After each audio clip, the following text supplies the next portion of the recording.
Bonjour à tout le monde, j'espère que vous allez bien. Ici Savant Céleste et aujourd'hui on se retrouve pour une nouvelle vidéo sur Mercure dans le signe du Capricorne. Alors comme d'habitude, on se remet dans l'énergie. Je vais commencer par parler de Mercure parce que c'est déjà la planète qui émet l'énergie. Et ensuite je parlerai du Capricorne et après on va mélanger comme d'habitude. Ok? Mercure c'est quoi? Mercure c'est la communication déjà, donc c'est le fait d'échanger avec autrui, c'est le fait de discuter, d'échanger des points de vue. C'est un rapport avec l'entourage également. Pourquoi? Parce que l'entourage, c'est l'entourage qui fait nos idées et qui crée, entre guillemets, notre point de vue. Il faut savoir qu'on est influencé par beaucoup par, par notre entourage, par notre environnement, par les petites discussions épistolaires qu'on a un peu tous les jours au quotidien. Et donc, ça crée notre point de vue, ça crée notre façon de penser, ça crée notre rationalité. Ok? Mais également l'adolescence, parce que dans l'adolescence, c'est le moment, pour beaucoup de raisons, mais c'est parce que c'est le moment où on est le plus curieux, et on a le plus d'échanges avec des personnes différentes, de plein de milieux. C'est des échanges qui sont souvent superficiels, donc on reconnaît là les qualités du Gémeaux, donc le fait que ces discussions, on peut discuter avec quelqu'un un jour et le lendemain ne plus lui parler et rediscuter avec quelqu'un d'autre. Donc il y a beaucoup d'échanges, il y a beaucoup de curiosité. Il y a beaucoup également d'intérêt parce que c'est pendant l'adolescence que un nouveau monde se développe et donc on développe certains centres d'intérêt et donc on se trouve des passions, etc. Ok. Maintenant qu'on s'est un petit peu mis dans l'énergie de Mercure, un petit peu, je vais vous mettre dans l'énergie du Capricorne, qui est très différent. Le Capricorne, c'est un signe de terre, mais c'est un signe de terre pas comme le taureau ou la vierge. Là, c'est un signe de terre qui vise à s'élever, qui vise à atteindre des sommets, qui vise à avoir un développement continu et qui peut être tracé dans le temps en fait. Avec le Capricorne, il y a toujours une notion de temps. Le temps est toujours très précieux, comme je l'ai toujours dit, et donc il va se créer, se forger un chemin avec retenue, avec des principes pour atteindre son objectif le plus rapidement possible sans se disperser. Parce que le Capricorne, c'est la conservation de l'énergie, c'est la conservation des forces. Il ne faut pas oublier que c'est un signe d'hiver, et pendant l'hiver, c'est le moment où il faut conserver le plus le peu qu'on a. Et donc, on n'a pas ce luxe de se disperser. Donc, dans le Capricorne, il l'a très bien compris, et c'est un signe qui va beaucoup conserver son énergie, qui aura une certaine approche de la vie avec un certain retenue, un certain réalisme, et surtout un travail en continu pour atteindre une position sociale élevée et pouvoir diriger. Ok. Donc maintenant qu'on s'est remis dans les énergies, on n'a plus qu'à mélanger. Donc Mercure en Capricorne, ça donnera quoi? Mercure en Capricorne, ça peut donner des individus qui sont plutôt pessimistes en fait. Le Mercure qui avait pour vocation d'être, comme je l'ai dit tout à l'heure, d'être très curieux, d'être très volatile, d'être très mobile, constamment dans le mouvement, là il se retrouve dans le signe du Capricorne qui l'empêche en fait de se déplacer. Parce que le Capricorne ne se déplacera que par,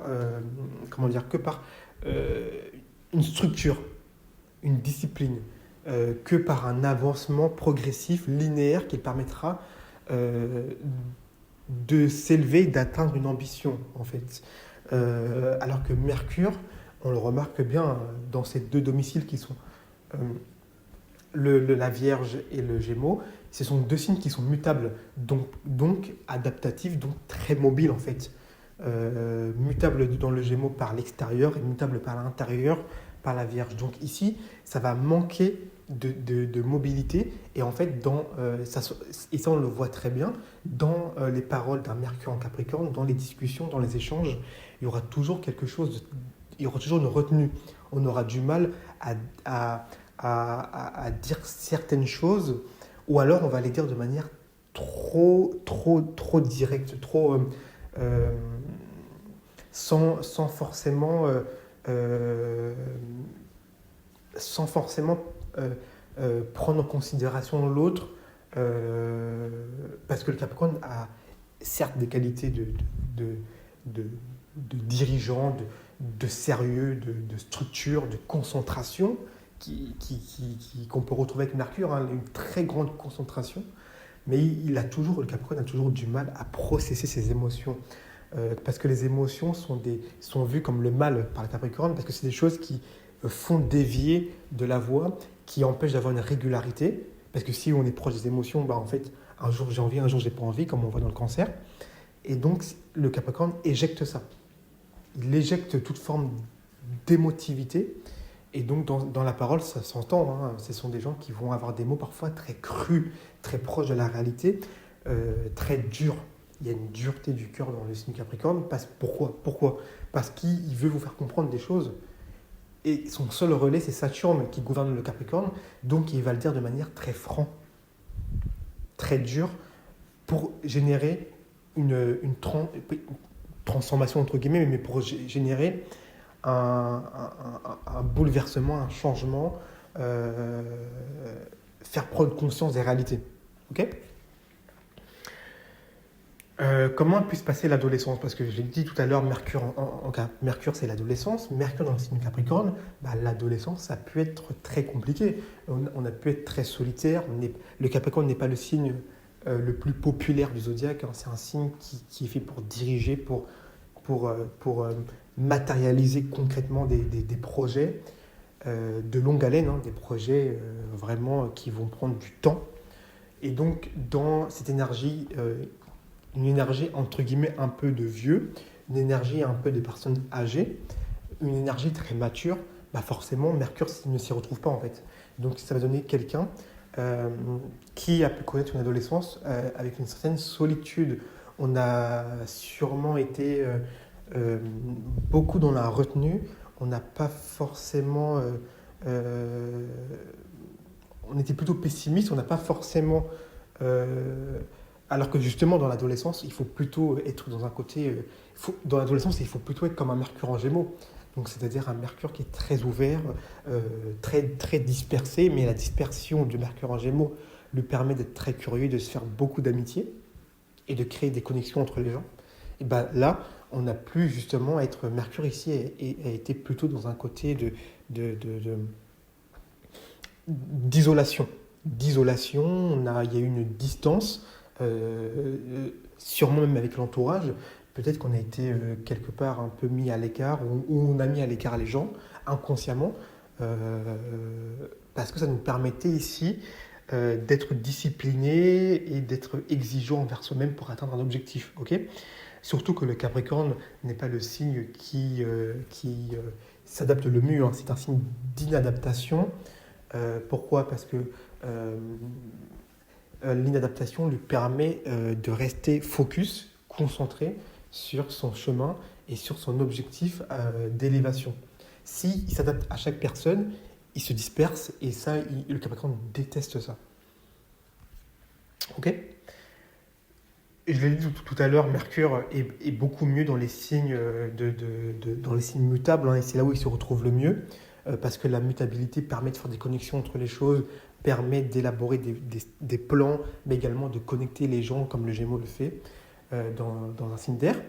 Mais là où on peut retrouver une certaine qualité de Mercure dans le Capricorne, c'est dans la Vierge, parce que Mercure en Vierge, la Vierge, pardon, je vais y arriver, est un signe de terre, et le Capricorne est également un signe de terre. Donc là, on va retrouver, par trigone, on va retrouver les qualités de terre, donc c'est-à-dire des qualités de matérialité, de construction d'un plan structuré sur le long terme, de concentration pour atteindre un objectif donné. Là, on va retrouver des qualités très réelles, en fait, hein, très proches de la réalité, et qui permettront en fait d'élaborer des plans, comme j'ai dit tout à l'heure, vraiment de longue haleine. Ok. Également, Mercure en Capricorne, Mercure, c'est les mots que vous dites, c'est ce qui sort de votre bouche, c'est ce qui a pour vocation à créer un changement, chez l'autre personne à émettre un point de vue.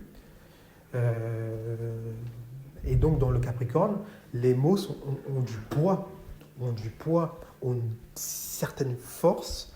C'est pour ça que je parlais tout à l'heure de transformation entre guillemets.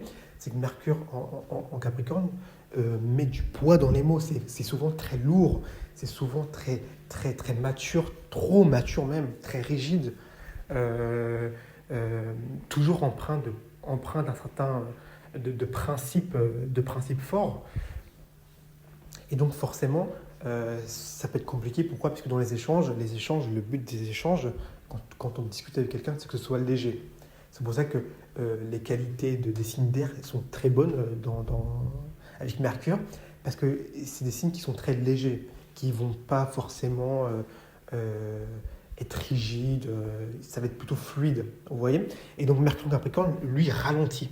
Il va ralentir la discussion, il va mettre du poids, ça va être lourd, il va forcément être un peu pessimiste dans sa façon de penser, il y aura parfois même des reproches qui vont sortir, ce sera toujours avec une certaine exigence, un certain sérieux, une maturité, et donc forcément ça peut nous aligner des amitiés, ça peut faire qu'on n'est pas forcément, on est un peu vu comme la personne un petit peu rabougrie, le donneur de leçons, et forcément on est impopulaire. On est clairement impopulaire. Bon, après le Capricorne est impopulaire, mais on est impopulaire avec ce positionnement-là. Surtout qu'on peut être également cassant, comme j'ai dit, parce que les mots ont tellement de poids, les mots ont pour vocation à tellement créer un changement que ici on peut être cassant. Ok. Bon, on peut toujours aller toujours plus loin, on peut toujours découvrir plein de choses avec Mercure dans le Capricorne. Le bon côté des choses avec Mercure en Capricorne, c'est que ici, le Mercure, donc l'intellect, le raisonnement, a pour vocation, a pour intérêt, elle a un intérêt qui est supérieur. Ne pas oublier que Mercure, c'est les études. Pourquoi? Parce que c'est l'apprentissage, c'est la connaissance.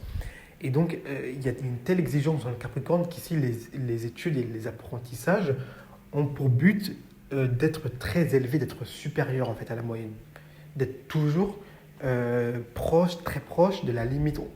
On repousse toujours nos forces pour atteindre la limite, parce que le Capricorne est toujours très, très dur avec lui-même, avec les autres, mais avec lui-même, et donc il veut toujours être très proche de la limite pour donner le meilleur de lui-même, tout ce qu'il peut. Et donc, c'est bien parce qu'en termes d'études, souvent, on fait des études supérieures. Avec Mercure en Capricorne, très souvent, je l'ai vu, il y a des études supérieures, des études qui nous propulsent à un niveau, à une position sociale assez en vue, hein, donc assez élevée.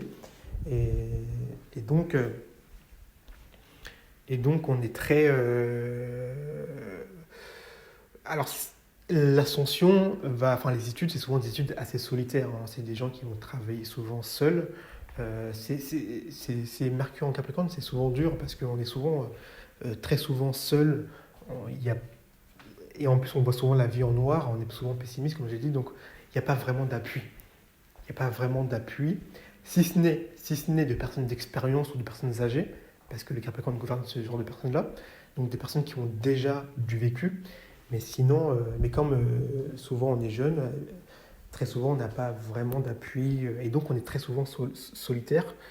Et donc on se, on se contrôle, on se dirige, j'ai envie de vous dire, tout seul. Également, je vais finir et après ce sera bon. Comme je l'ai dit, le Capricorne a du mal en fait avec les émotions. Il y a un rejet perpétuel et donc dans une dispute, dans un conflit, euh, dans les échanges, si ça se passe mal, il peut soit être très franc, comme je l'ai dit, soit il peut euh, avoir un peu une action de condensation où il va condenser ses émotions et donc il va les refouler. Il y aura une retenue, ça ne sortira pas. Et forcément, ce qui ne sort pas après, c'est pas bien parce qu'il faut que les émotions, il faut que tout sorte pour qu'on soit, pour qu'on soit bien, tout simplement hein, pour qu'on soit bien. Et donc si ça ne sort pas, on peut être très pessimiste, on peut mettre de la distance avec les gens, même avec ses émotions. Et donc ça peut créer après des rancœurs, toutes sortes d'effets négatifs en fait sur la personnalité. Donc ça, il faut le travailler évidemment. Ok. Bon, en tout cas, j'espère que vous avez pu mieux comprendre ce placement-là. Si vous avez des questions, n'hésitez surtout pas, j'y répondrai avec le plus de clarté possible. Et puis on se retrouve avec d'autres vidéos.